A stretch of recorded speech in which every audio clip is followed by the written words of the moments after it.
Hey everybody, how's it going? You already know who it is. It's me, your guy Waddles. Welcome to a datapack showcase. It's been way too long. Oh, it's been a long time. You remember these? Over the past month or so, Minecraft Earth has been slowly rolling out across the globe. Hype is at an all-time high for this really cool mobile game.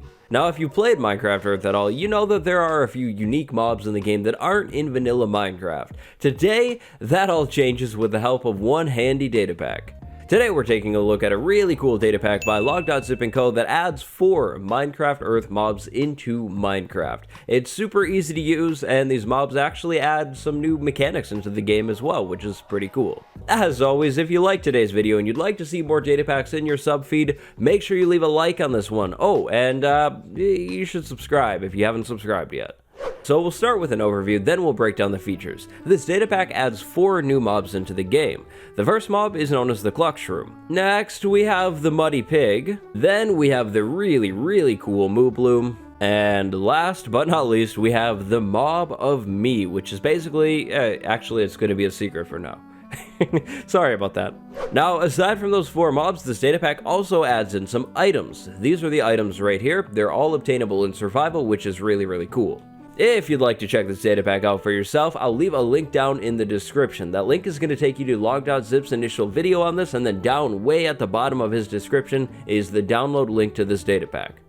Alright, so now the mobs. We'll start with the Cluck Shroom. So the Cluck Shroom is the mushroom chicken that's from Minecraft Earth. It's really cool looking, as are, I guess, all of these other Minecraft Earth mobs. They're all so awesome looking. Anyways, the Cluck Shroom. So the Cluck Shroom is going to have 3 or 4 drops depending on how you look at things. From a Cluck Shroom, you can get a mystery mushroom, a red feather, raw chicken, and then Cluck Shrooms lay red eggs. And now to get a Cluck Shroom in survival, first you're going to need to find a chicken. Then after you find the chicken, feed the chicken a red mushroom. The chicken will get a little bigger and boom, you have a Cluck Shroom. Now the Cluck Shroom is going to follow you as long as you're holding a red mushroom. So if you're trying to lead these guys around, maybe farm them or something, red mushrooms are the way to go. Now from time to time, Cluck Shrooms, just like normal chickens, will lay eggs. The eggs though are red eggs. Red eggs seem to always spawn more Cluck Shrooms, so that's pretty cool.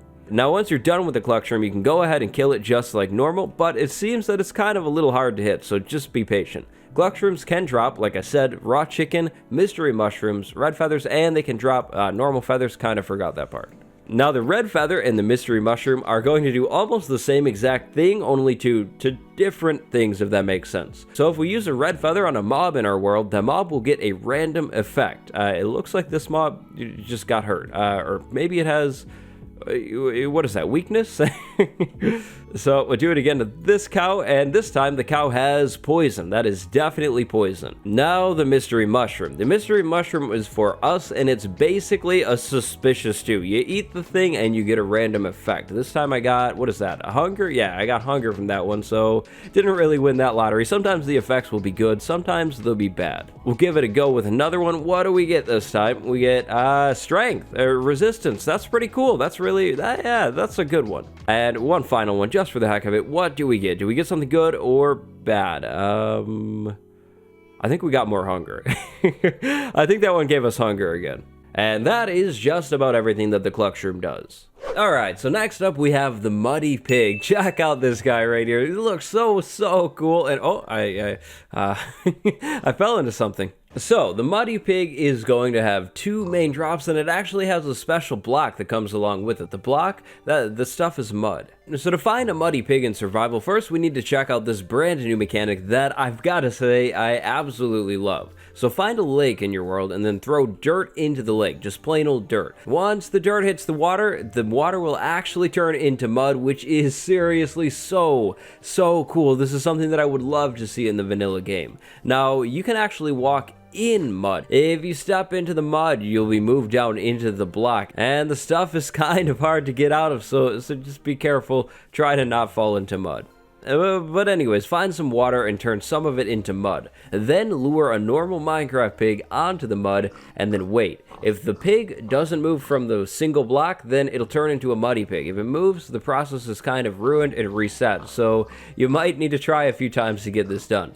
Now, it looks like, yeah, you cooperated. So right here, this guy is a muddy pig. Now the muddy pig is going to behave just like a normal Minecraft pig in your world. You can lead it around with like carrots, things like that, and it's a pig. It walks around, makes pig noises, and yeah, it does pig things. But the differences come up when you decide to start killing the pig. So if we kill a pig with a normal sword, then we're going to get mud. But if we kill a muddy pig with a flame sword, we'll actually get bricks, which is huge. This is crazy. This actually makes a brick farm like a thing. The mechanic is seriously so cool. Like imagine setting up some kind of pig breeder and then it runs over into mud, and then after the mud, the muddy pigs are moved over into like some kind of chamber, and then you can go over to it once in a while with your flame sword and deal with them, and then you have bricks, which is so cool because bricks are kind of hard to get. You have to run around and find clay and then smelt the clay up, and yeah, usually it's just kind of hard to get a lot of bricks. So this is really cool. But in all honesty, the muddy pigs like look really good, so you probably shouldn't kill them. You should just let them live and exist and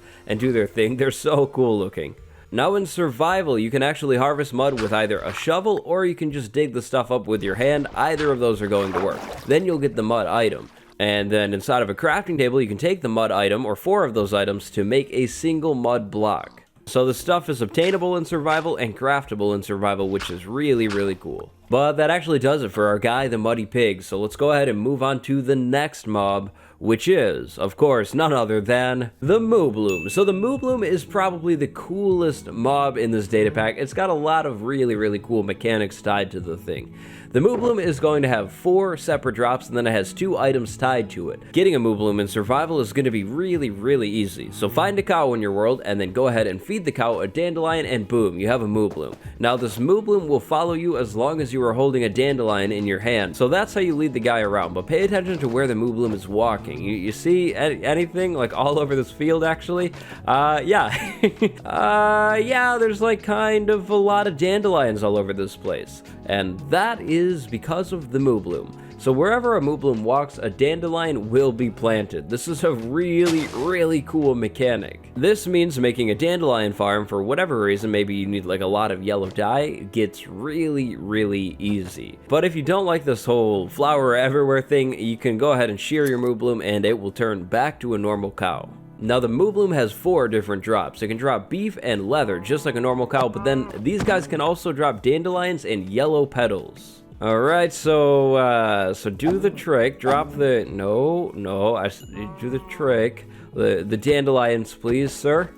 Alright, well, I'm not having a lot of luck, but basically you can get yellow petals from Moo Blooms, and then you can take 8 of those yellow petals and turn them into a dandelion necklace. Now, this dandelion necklace pretty much turns you into a Moo Bloom too, because take a look at where I'm walking. There are flowers being planted everywhere, and they will even plant in the air too if you jump. Yeah.